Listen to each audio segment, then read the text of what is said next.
Okay, good morning, everybody, and welcome back to the second day of our conference. It's great to be joined once again by so many of you at such an early hour. Really appreciate you getting up so early to join us. In this session, I'm joined by our three guest speakers to discuss the importance of school readiness. I think it's a really important topic that we're all fascinated by. I'm hoping we'll leave with a good idea of what we need to be aware of in our governance roles. The early years are so key to ensuring that all children can make the best start of their life in school. I'm sure everyone in the audience will have read or heard firsthand about the challenges schools face when children start school. I know I have in my governor role, speaking to the early years lead. I think people are seeing children starting without the expected levels of development, whether that's in communication and language, physical development, or personal, social, and emotional development. To discuss this important topic, I'm delighted to welcome our three guest speakers. Today we have Marian Adejukan, who is the founder of Reach Out to All, a community interest company that supports young people with mentoring and workshops. She's also an experienced education professional, having worked as a SENCO, a learning support assistant, and an early years educator. Marian has an MA in early years education from UCL. We're also joined by Dr. Hilary Jones, who many of you will know from his work on television and radio. Hilary is joining us in his role as spokesperson for the School and Nursery Milk Alliance. The Alliance are a coalition of organisations from the early years, from education, from health and dairy sectors, who are committed to promoting the benefits to children's physical and dental health and well-being that come from drinking milk in learning environments. Their aim is to ensure that providing all nursery age and young school children with free and subsidised milk during the school day remains a priority in the UK. Finally, we have Angela Gamble. Angela is the Information Advice and Guidance Manager from the charity PACEY, the Professional Association for Childcare and the Early Years. PACEY is a membership organisation that has supported childcare and early years professionals for over 40 years. They've developed a school-ready toolkit, which I'm looking forward to hearing more about. Thank you all for joining us today. To open up the conversation, I'd like to define the term school readiness. So can I start with you, Angela, please? Yes, of course, yeah. So research has shown that effective transition to primary school influence school achievement and have socioeconomic outcomes, as you've alluded to already, and those sustained long-term effects. So it really is a critical time for children. And the transition to school often raises concerns about schoolification, and there's some debate about the term school readiness, where practice on preparing a child for transitions when they might not be developmentally ready. So maybe more adult directed activity, attention to academic content like reading to write, learn to read and write. So that over sort of play-based learning. So through research and talking to practitioners, PACEY defined the key aspects of school readiness as having strong social skills to start with. So that communication and language skills that you've mentioned already, they're so important for children to start school. Being able to cope emotionally from being separated from their parents, that's really important. It's a really big deal for children, and that being separated from parents and importantly other significant adults like their key worker in the early years setting, those people have very close relationships with their children as their key worker role, and being separated from them is difficult, as well as obviously of course being separated from their parents. So then having relatively independence in their own personal care, so things like toileting, being able to put their coat on, and we share videos of this amazing coat flip that helps children to get their coat on, and things like that really help children with those key personal care skills. They'll need those throughout their school life, getting ready for PE, for example. You know, being able to take their clothes on, put their clothes on. Take their shoes on and off, that sort of thing. And then lastly, and this is the one that's perhaps the most exciting part, is having that curiosity about the world and a real desire to learn. And you know, if children are pressurized to achieve academically in that really young age quite inappropriately, then that's going to be detrimental for their future outcomes. So being school ready is about igniting enthusiasm and allowing children to explore ideas and concepts. So while there isn't an official definition or guidance, that's what PACEY have come to through research and talking to practitioners. Thank you, Angela. Is there anything you wanted to add, Marianne, to that? Yeah, just in addition to what Angela was saying, I guess coming from a teaching perspective as well as a school governor, I've defined like school readiness as a dynamic process.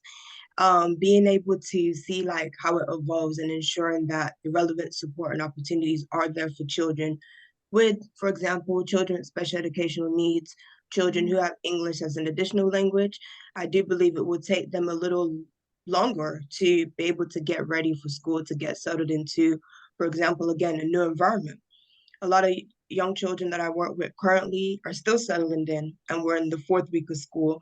And I've seen like transition period actually takes longer than we actually expected. And so like I think like the approach with regards to school readiness should be in a flexible manner because it's consistently changing. Obviously, policies and procedures are consistently changing. However, what we're trying to do is to best meet the need of that child. And in order to do that, we actually have to understand the child themselves, how they operate within the new environment, and then we'll be able to implement the necessary support systems in place to get them ready for school. So yeah, exactly again, like with regards to what Angela said, it includes things like effective communication, self-regulation, basic literacy skills, numeracy skills, all these things the children are getting prepared for. Again, some of them don't have the relevant resources to be able to access these types of services.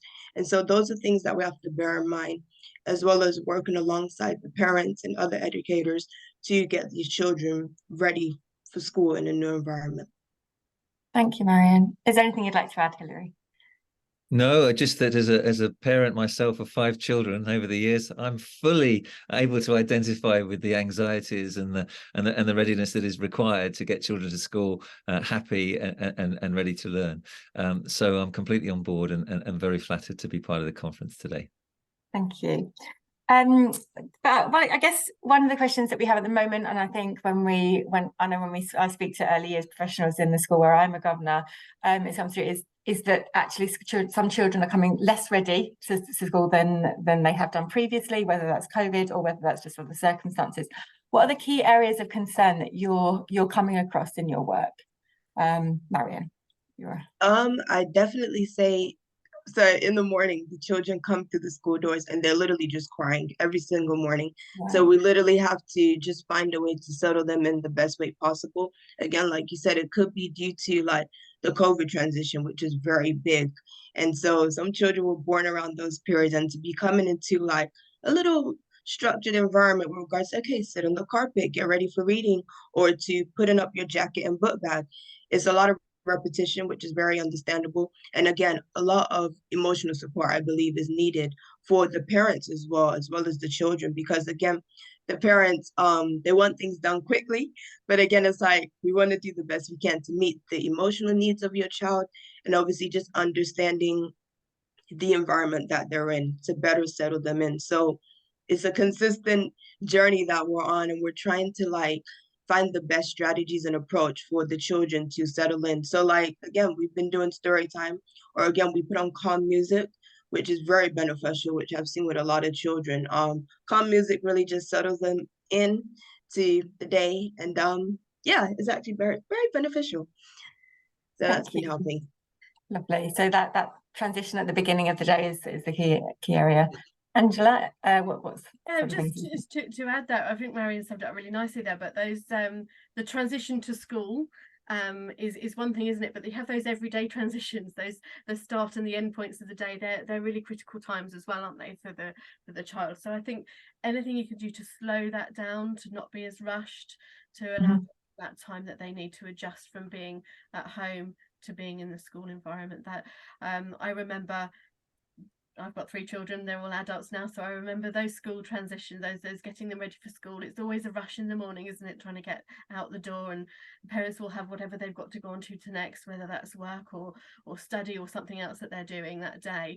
And I think it's really important to emphasize that that morning, that bit of the morning is really important to try and remain calm, try and remain not rushed. And I can't imagine being an early years teacher and having 30 children arriving in that state.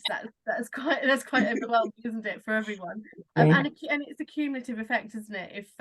If the parents are stressed, the children are going to be stressed. If all the children are stressed, the teacher's going to be stressed. You know, it's a cumulative effect. So playing music is a wonderful way to start the day. So that really calm, nice music sounds really good. But I think from a wider perspective, we know that COVID affected transition practices, didn't it? It halted them in some cases, and we know that children's personal, social, emotional skills and communication and language skills have been negatively affected. And with those being key areas for successful transitions, it's easy to see how that can be a real challenge now for schools and for the children.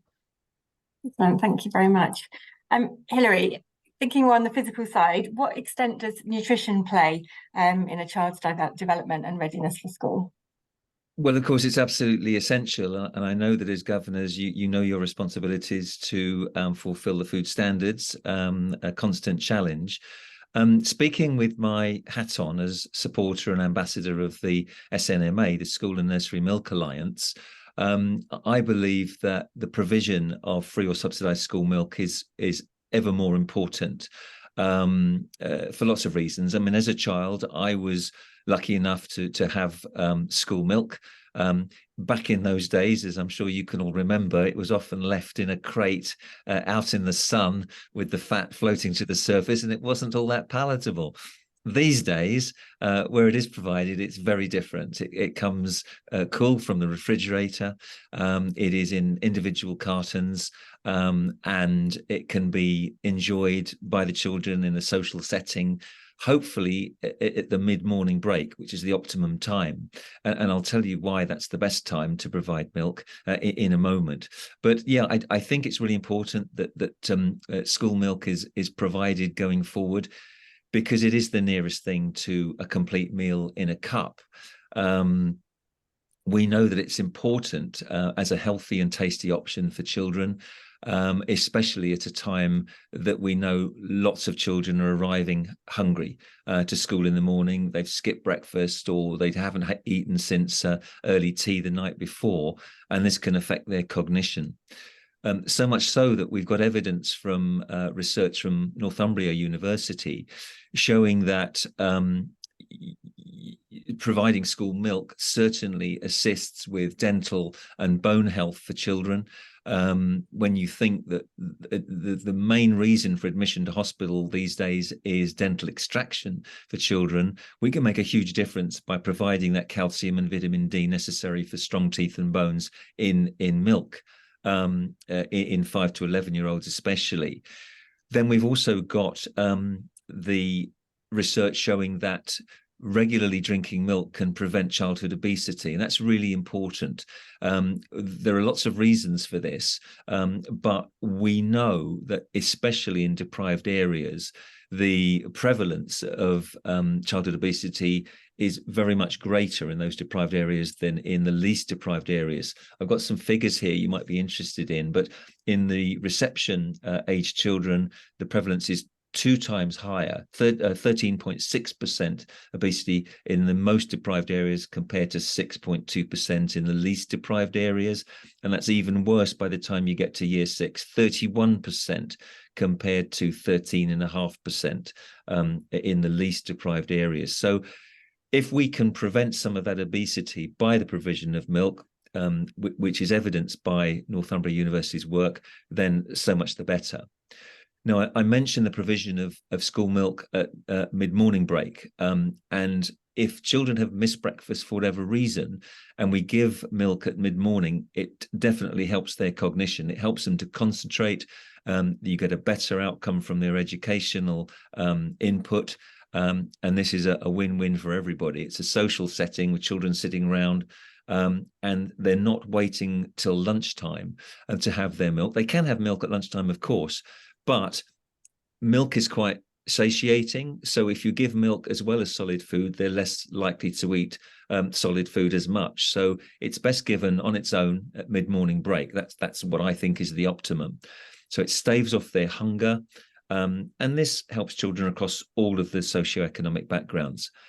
If you look at what milk contains, it's packed with nutrients at a time when some nutrients are now of concern, that lots of people are not getting the right daily allowances of certain minerals and vitamins for optimum health. But with milk, you've got a good source of energy from the carbohydrate. You've got healthy fats in the right proportions in semi-skimmed milk, containing some of those fat-soluble vitamins like A, E, and D. You've got 8 grams of protein in every cup for growth, for development, cellular repair, immune regulation. You've got all the B group vitamins, most of them, and you've got other ingredients such as potassium, phosphorus, selenium, magnesium, zinc, and antioxidants, all there in one cup. So what you're getting there is a really good package, and I believe that all children can benefit from this. After all, milk was designed to nourish newborn animals, so it is designed to be packed full of nutrients. So when you think that we've got hungry children coming to school, I think 4 million come from households where there is food insecurity right now.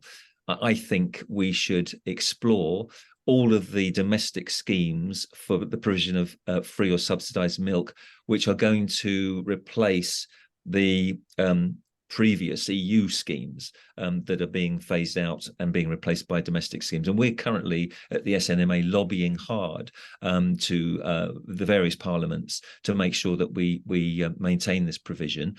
And we hope that governors will make sure that they are aware of the schemes, that they sign up to them. I think the administration these days is much less arduous than it used to be. It's much easier. And hopefully it's a win-win situation for everybody. Thank you so much, Hilary. We've got a few questions that have come in during your talk there. Could we come back to those questions shortly? I do want to get to all the questions, but I think one of the questions that came up previously, the conference was, to what extent can we help and support staff to catch up children that maybe are not coming to school ready? What can early years professionals be doing, and what should we be seeing in the classroom happening in order to make sure that that is happening? Marion.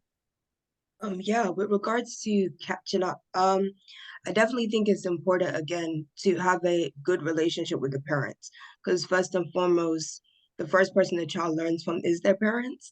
And so they're the best person that know their children very well. So having a very amicable and obviously professional relationship with them to ensure, again, I'm going to keep repeating it, but best meet the needs of their child, listening to what they're saying, and then also taking time as a professional to observe that child and see if that child needs additional support in place. And again, discuss it with the parents, discuss it with other multi-agency educational approaches, and see how we can best meet the child, as well as just being in communication with like other staff members, hearing their own perspectives on things in regards to how they can better assist the children with regards to, again, school readiness, either if it's change of environment from how we do the layout or structure of things, being more flexible in our approach, and again, just making note of either changes that take place within the children's environment and also within the professional aspect of things. I think is really important. Thank you, Marion. Thank you. Angela, anything to add? Just to echo what Marion has said previously as well, transition is not a one-size-fits-all approach. It's really important to take an individualized approach. So, and that ultimately means knowing every individual child really well, and how best to support them. So we know that more age and child appropriate practice has a positive effect on children's development, cognitive and social development. So and children with SEND, as you've already mentioned as well, and children from disadvantaged backgrounds, they're likely to have greater consequences as a result of the pandemic as well. So we know that DFE research from summer 22 showed that fewer children were ready to move to reception. at that time, probably again this, I would imagine when we see the results from this year, we'll see that again. The main restrictions over the last 2 years of the pandemic was that visits between schools and providers were stopped, and Marian's already talked about that. The communication with parents is essential. Early years providers, they know the children, they're the best source of information apart from observing the child in the setting. But prior to that, I think there's lots of preparatory work that can happen before the school term starts. I think that's really important to consider as well. Lots of children have missed their time at early years providers because of the closures around the pandemic. And I think we're still going to see the effects of the pandemic in years to come. We're seeing it now, but I think we'll continue to see that. I think the sheer volume of children needing specialist support has created immense pressures on services to try and support those children. Pre-pandemic, I worked in a children's centre, and access to the specialist services had a waiting list of 9 to 12 months, and that was for an initial assessment. That was for no help or support, that was to initially assess.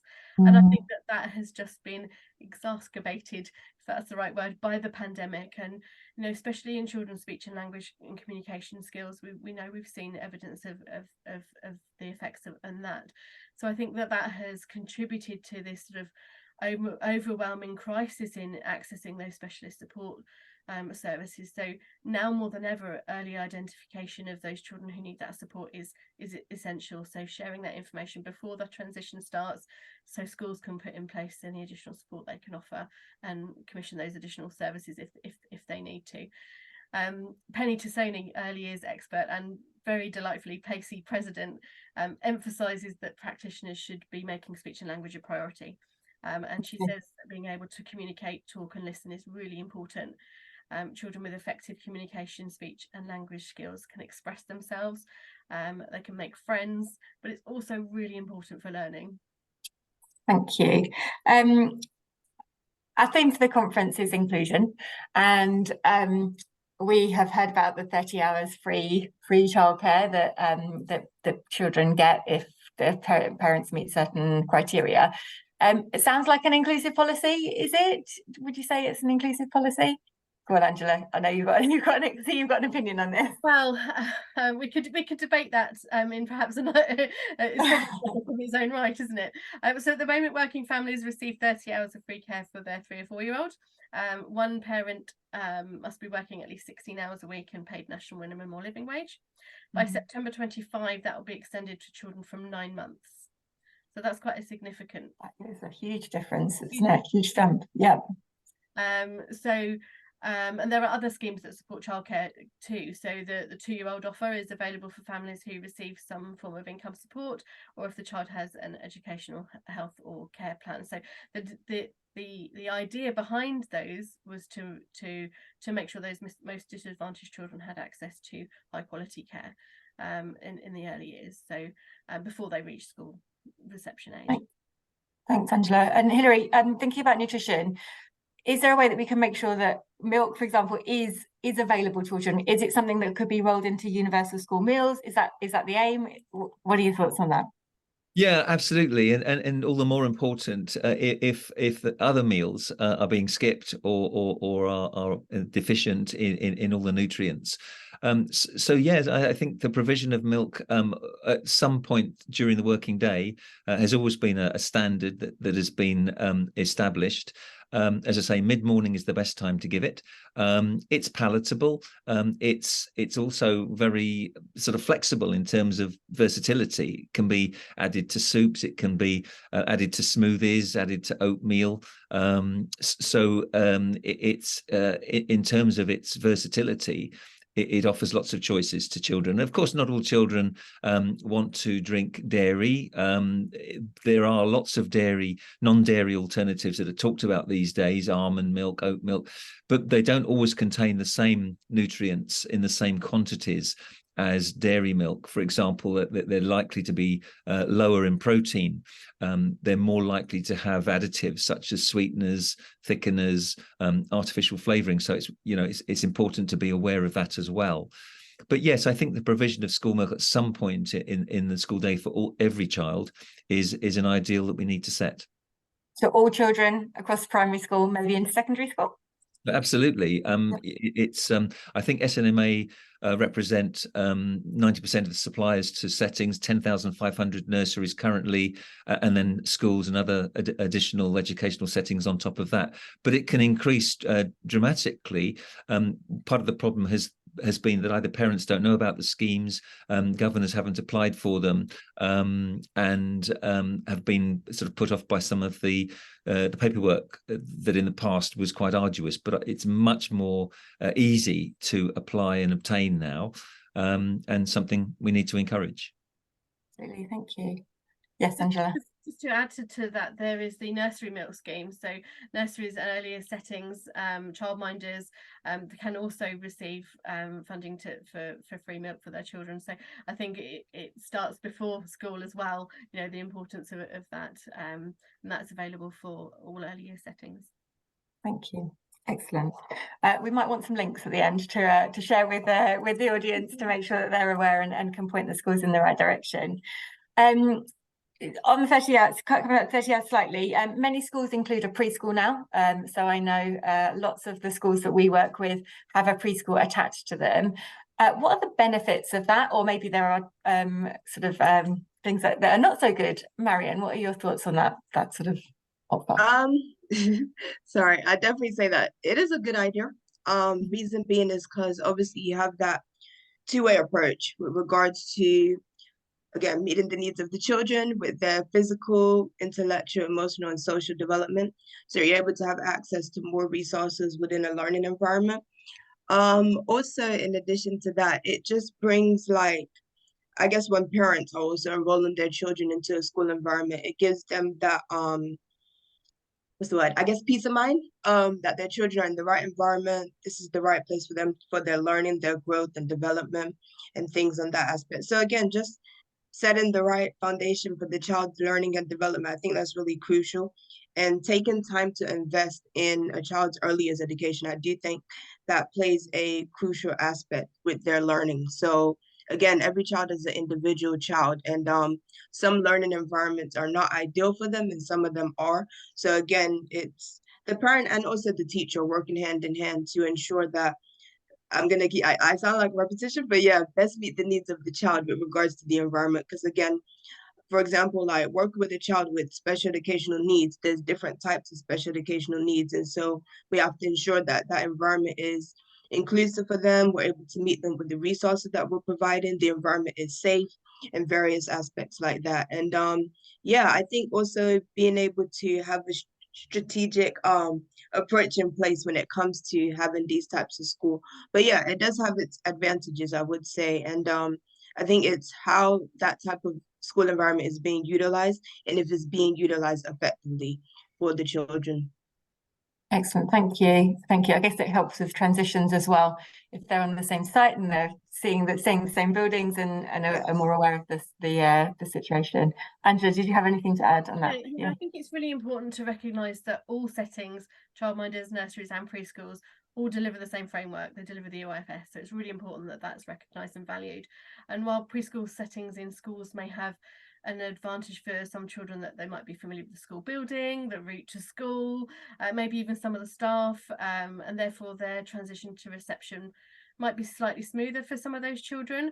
I think the value that the different settings offer children shouldn't be overlooked. I think children benefit from such a wide variety of different experiences, don't they? And they come with this bundle of previous experience with them and banks of knowledge and skills that that's their cultural capital, isn't it? And that all shapes their learning and development. So I think whilst there are some benefits, I think all settings do deliver the IGfS, so that shouldn't be overlooked.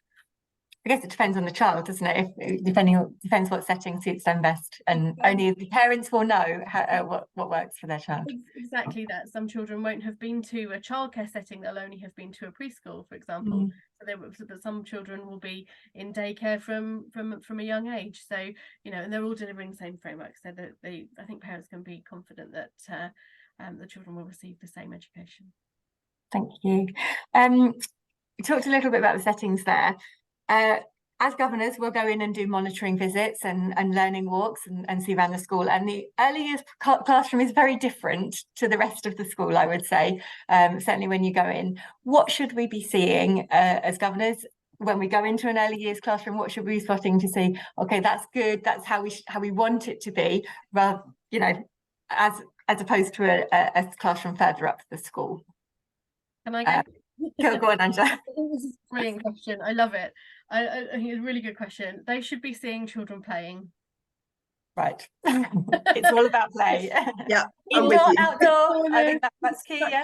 Yeah, book corners, construction areas, home corners, role play, all that happens is so vital for their learning through play. And as children settle, there'll be more directed adult activity for sure, and obviously to help them prepare for year one. But in those early days, in those early months of the term of September, perhaps, children playing, that's what they should see. Thank you. Mariam, anything to add to that? Yeah, I literally want to echo. I'm shouting for joy when you said that. Yeah, play is a crucial part in children's learning and development. So I don't like to see tables and chairs. I'm just like, yeah, just let them play, discover it. Like, you actually learn a lot from the children when you observe them playing, to be honest, compared to us having structured approach. But yeah, I'm 50-50 on it. But yeah, please, it's all about play, leaving them to explore, discover. If they want to play in the construction unit and it's raining outside, put on their jacket and their wellies, let them enjoy the water. Like, children love the water, oh my goodness. So yeah, please just let them play, enjoy, learn, and then they can sit at the table a little bit and do some structured work. But yeah, I'm all about play. Anything you'd like to add, Hilary, on that? No, that sounds absolutely right. I think it's so important that children use their imagination, their curiosity, that they have fun. You know, education, like physical exercise, should be fun, not something that's imposed as a chore. So I completely endorse those remarks. Excellent. Okay, thank you. We have got lots of questions. I'm going to come to some of the questions from the audience. First, Rebecca asked, what is the vegan allergen alternative to school milk? I think, Hilary, you covered that there are oat milks, other options, but maybe they don't offer quite the same benefits as dairy. Ashley asked, do you find that children are still lacking the ability to use a cup due to lack of parental knowledge, especially as most families don't see any supporting professionals from a child, I don't know whether it would be most families, from a child's age up to starting school at 4 or 5? I apologise, Ashley, I see what you mean. I guess they have the 2-year check and then they're not seen until they start school officially. So is manual dexterity a problem? Children using cups, knives, forks, other implements a problem, Hilary, that you're finding with the milk on the milk side? It probably is to a certain extent. Some of the cartons that are provided come with straws, which are non-plastic these days, increasingly. But yes, if it is a problem, then hopefully there are ways around that, which teachers can help with. But yeah, that manual dexterity has been an issue increasingly, something we need to be aware of. Okay, thank you.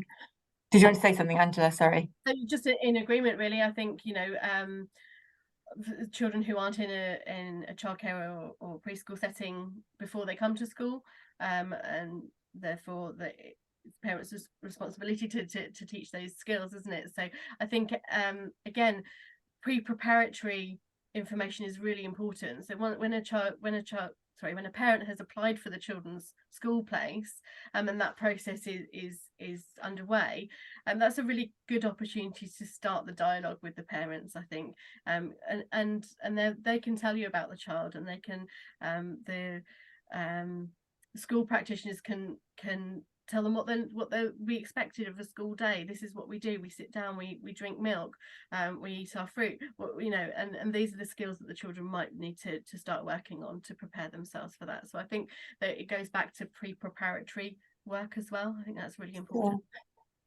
Go Marion. Yep. Just real quick, sorry. No? Just to add on to what Angela was saying. So we have something called the early intervention program. So exactly like what you said, pre-preparing them for the new environment, that they're going to come into.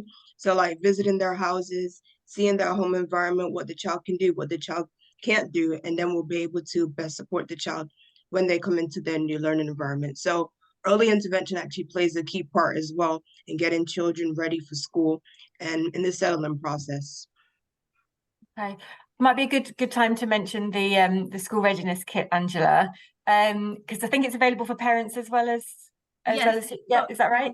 Yeah, we've got lots of resources on the website. I'll drop some links into the. Yeah, we'll. I think maybe if we share an overview of all of the links afterwards, that would be a good idea. Okay, I think perfect. there's lots of things coming through. There is a toolkit there that has some downloads for practitioners and for parents about what they can do to support children long before they start school. Actually, I've got a quote here from a childminder of 20 years plus. She used to be one of the Pacey advisors, and in a webinar she summed it up really nicely for me. She says, when children start my setting, I know they'll be moving to school in the future, so right from the start I build the skills they need to move on to school and beyond. Those skills can't be mastered in a few weeks and needs to be fostered over time. I think that's really key. July is too late to start preparing children for school in September. It needs to start way before that, building on those skills. So I think that's really key, isn't it? And lots of the resources in the toolkit echo that and have ideas for what you can do, what parents can do to support their children at home, what practitioners can do in settings. So it's really good. There's some downloads in there, timelines and things like that about how you can help children. So once you share the links, you can go and explore those. I guess as governors, it's key for us to be asking about the links to preschool childcare providers and so on and so forth before children join us, so that we can be making sure that that guidance is followed and that the children come to us in the best position possible.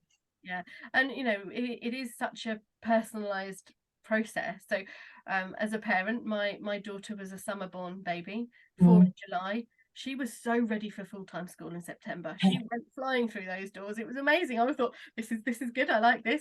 My son, my second child, he was born in April. He was not ready.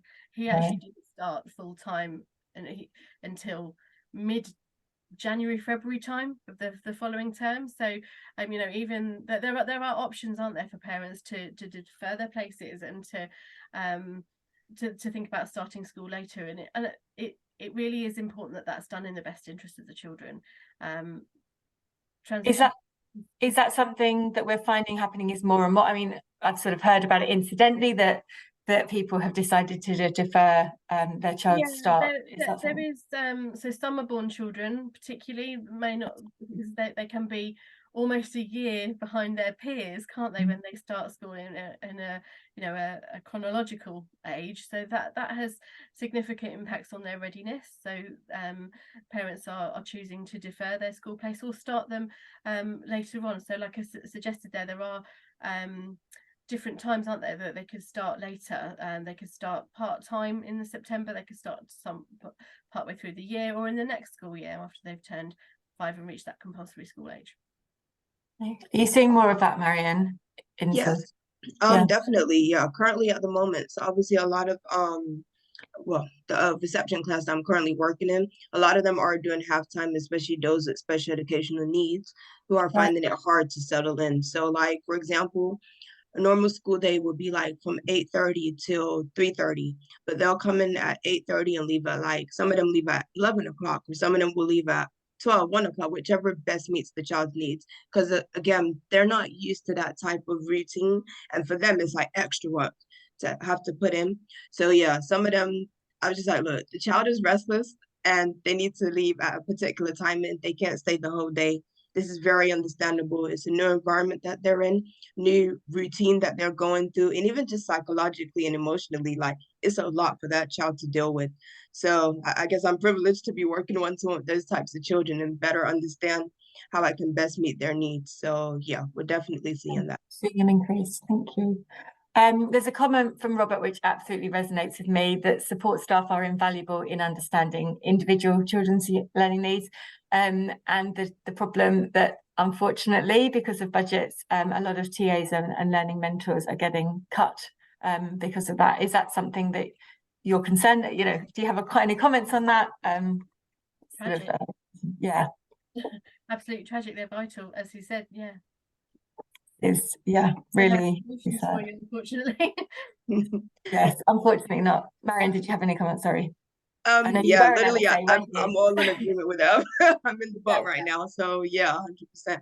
Like, it's very valuable, the work that TAs, learning support workers, and all the other multi-agencies approach that come into the schools to support the children. Like, it all matters at the end of the day because they want to make sure, again, like they're doing the best they can in order to meet the needs of the child and ensuring that they still take time to actually get to know the child for themselves as well, off the back of what the teacher is saying. I think it's important, again, for us to take time ourselves to, okay, observe the child, see how we can also better support them as an addition to what the teacher has given to us. So yeah, they're very much valuable.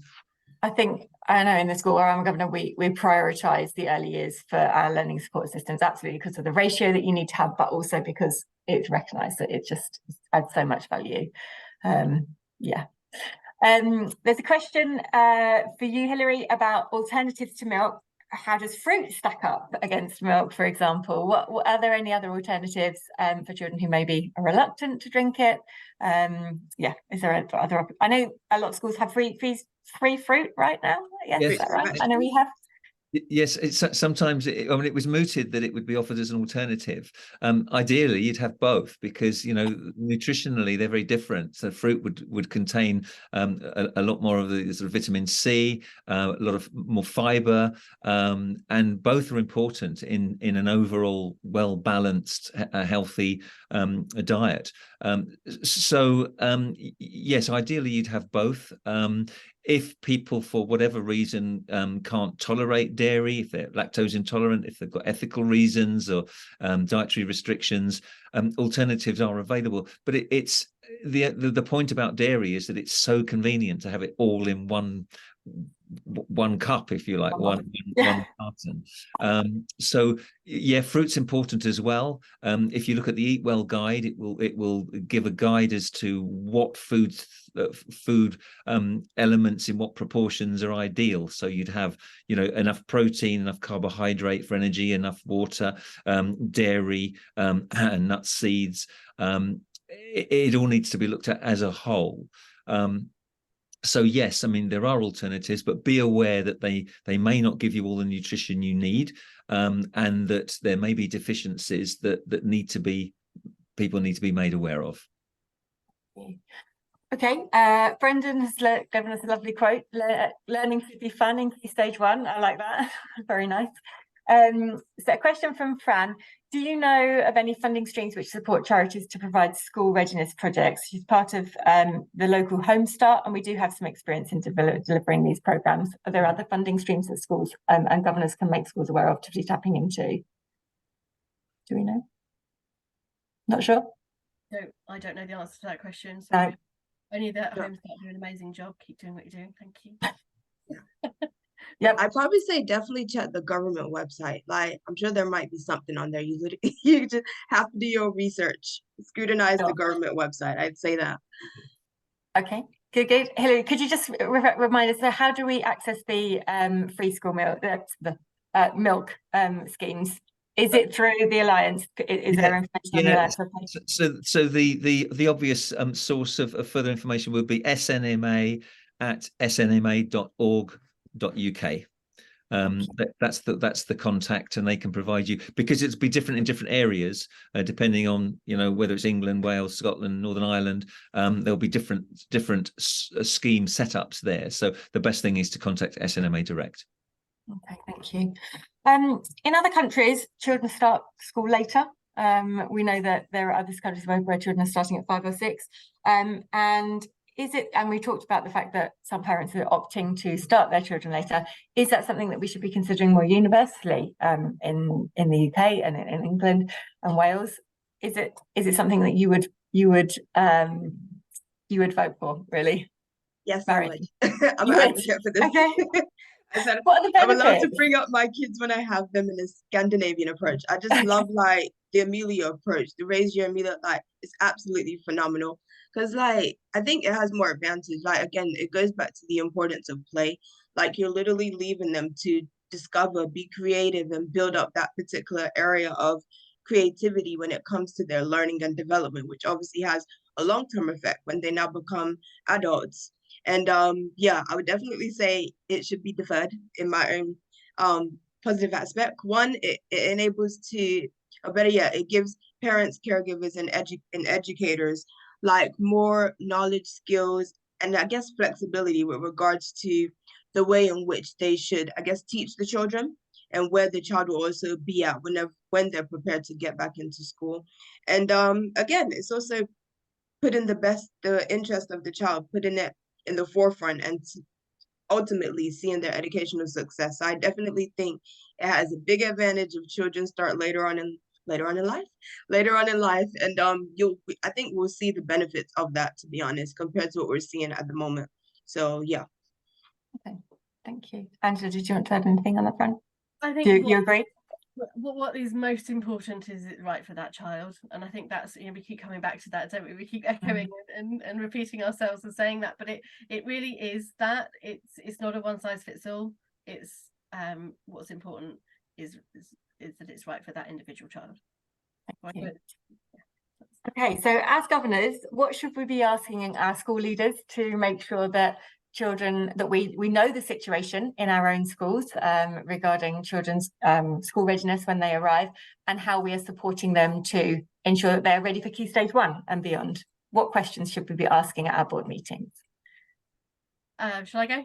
Yes, go for it. How do you ensure you understand the needs of each child, and how you can but how do you find out? That would be a key question. How do you find out what the needs of those child are? What are you doing to foster the relationship between schools and settings and schools and parents? I think that those are the key questions. And do all the staff in reception classes and the support staff, do they really understand the importance and the significance of transitions? Okay, thank you. Marion, anything to add to that? Yeah, literally, yeah, exactly what you said is what I was gonna say. Yeah, I think also it's important to like collaborate with the community, other childcare providers and local agencies in regards to, again, how we can better meet the need of the child. Just echoing back on what Angela said, I think, yeah, just the support in regards to how we supporting the teachers in regards to getting the children ready for school readiness, and just ensuring as school governors as well, like our own understanding and comprehensive understanding of the strategies and approaches in place to fill in these gaps to, again, best meet the needs for the child and preparing them for formal education, which is really important. Thank you. Anything you wanted to add, Hilary? No, I think that says it all. I'm yeah, totally behind that. Excellent. Question from Karen around the PACEY resources. Are there any ethical or legal reasons that a school cannot routinely offer the link to all parents at first show around for interested parents?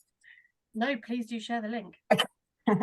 So we could just share widely with parents who are coming to maybe look around the schools. The public, it's on the website, so you could find it, or certainly we'll help you navigate to it. Thank you. Obviously, the early years curriculum is very different to the curriculum in Key Stage 1. How well do you perceive that it supports children and readies them for Key Stage 1 and that transition into the infants? Marion?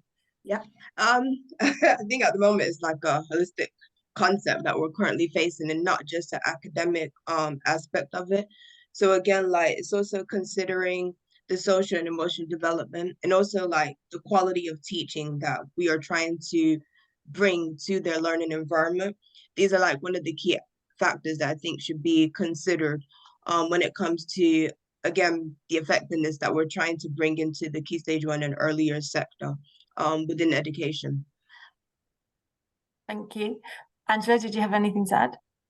So the education programs in the EYFS, you probably know this, I'm probably saying things you already know, is divided into the prime and specific areas, and each of those has a early learning goal, and this is the level of development children should be expected to obtain by the end of the EYFS, so the end of the reception year.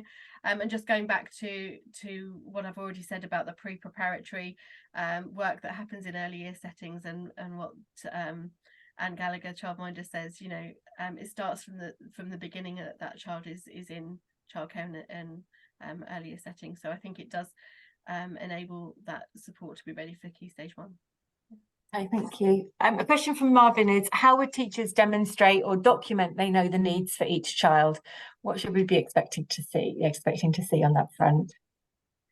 They should definitely have an individual educational plan, IEP. So yeah, each child should definitely have that with their teacher. And again, the parents, I'm sure, can be able to access it, ask questions, or again, if they have any concerns and things like that, they're able to relate back to that particular plan because it's for that child individually. So yeah, that is there. Okay. It's quite Thank you. common practice, I think, for early years settings to provide some information to the school, and I think obviously how they collaborate and how they know the early year settings to know. I think that's really important, that getting that bit right. So there are various ways, there's some suggestions to foster that collaboration. So before we're actually thinking about the individual child, thinking about getting to know the settings that are in your school's community. So invite them to open days, to fairs, to sports days, concerts, other events. Just get to know them.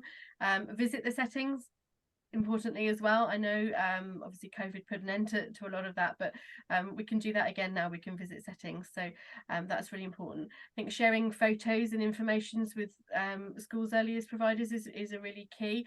I know that my child had an absolute fascination with trains, absolute fascination, and so in his early years setting, that's what he played with the majority of the time. And there are lots of ways that the early years practitioners try to diversify his interests. So bring the trains to the sandpit, bring the trains to the paint, bring the sounds to the construction. That's great, absolutely brilliant. But there's if the child knows that there's going to be something familiar in that setting, then have a photo of where the trains are in the setting. Yeah. You know that child's interested in it. That can really help comfort that child. It certainly did with my son. That's what they did. They showed him where the trains were, and he was that made a real difference to him. Something as simple as that. I think it's really important. Thank you. And just to say, welcome, encourage and facilitate providers and parents to share information about the children that are moving into their reception classes. Lovely. Lisa suggests perhaps a local park meeting to socialise and build relationships. Are there other things that you've seen happening in schools and working with preschools, or just working with childcare providers or parents in that transition to school? So in that summer term doing activities, are there any really good ones that you've seen that maybe people could adopt? Coffee mornings really work. Coffee mornings? Okay. Coffee mornings work, yeah, definitely. Who doesn't like coffee? But yeah, and then just having like, I think Angela's already mentioned it, sorry, in regards to like different types of events that take place for parents that they can get involved in with their children, and just knowing like the activities that go on within your community as well, because obviously your child's school is also part of the community, so it's also good to be a part of that engagement, get to know what's going on and how you can interact, and you just never know the type of support that you can also receive from that side of things. But books are incredible as well. Books are a really good way to help children manage their emotions, aren't they? Through storytelling, through sharing of experiences. So a physical book, but actually just telling a story, sharing experiences is key. And there are some great books out there. I think one of the toolkit pages has some link to some good books about starting school. So that would be a good point of reference as well. I don't know how important volunteers are and how they're considered, but pre-pandemic, my mother, who was in her 90s, was a volunteer in a local school, and she was it was quite a successful association. She was able to enhance children's word vocabulary and teach them skills that they didn't have. And you know, my mother is a woman who can do the Daily Telegraph crossword in 5 seconds, and when she asked me what that one clue she couldn't get was a 5-letter clue, cylindrical hat worn by the Hungarian military in the 19th century. And I said, Mom, I can't do that. And she said, I think it's a Shaco, but I'm not sure. And she was right. And I said, how do you know this? I read a lot. So I think that's right. You know, reading for everybody, and maybe more volunteering of people who've got time with education who can impart that to small children. That could be a valuable asset as well. I don't know how that would be managed, but maybe it's an idea. Volunteers are an essential part of any workforce, aren't they? So yeah, I mean, champion volunteers all the way. All of our audience are all volunteers. Well, Exactly. the majority of our audience will be volunteers. And absolutely, I think having those volunteers who come in and hear children read and talk to them and build that vocabulary that maybe they're not coming to school with is absolutely essential. To read to the children, not necessarily to hear the children read. Absolutely, yeah. On that note, we have got a session later on today on reading for pleasure. So if you are interested in reading for pleasure and encouraging reading in schools, then please sign up. Perfect everybody. segue there, well done. Absolutely. We are running out of time. Could we end with, we have got one question, which is how can we better support parents to make choices that are right for their child? But if there's something that encompasses that, but something I take away for the audience, it'll be really appreciated. So can I start with you, Angela? And I'll just go around. Yeah, of course. Okay. So for me, the takeaway is transition to school is a big deal. It doesn't happen overnight. Successful transitions are achieved when everyone involved understands the transition period and must have the child's experiences, strengths and needs at the centre. Thank you. Hilary? I think that nutrition is so important in terms of getting children ready to learn, being physically healthy and being able to concentrate on their lessons, and their education is vital. So not just thinking about what a child may have had before school, but what they're having during school that enhances their ability to concentrate, to pay attention, and to get the very best out of the education they're being given. Really important. Absolutely. Marion? Cool. So in conclusion, I think like the importance of a child's early learning experience is really important. And again, just emphasizing on the importance of a collaborative approach, inclusive approach, and being able to find supportive aspects in regards to, again, how we can best meet the needs of child for school readiness. And again, just ensuring that every child has this opportunity to thrive in school and beyond. Thank you very much. Thank you ever so much to our panelists. It was really delightful to talk to you. Thank you for everybody who's joined us this morning to listen in. Hope it was very useful.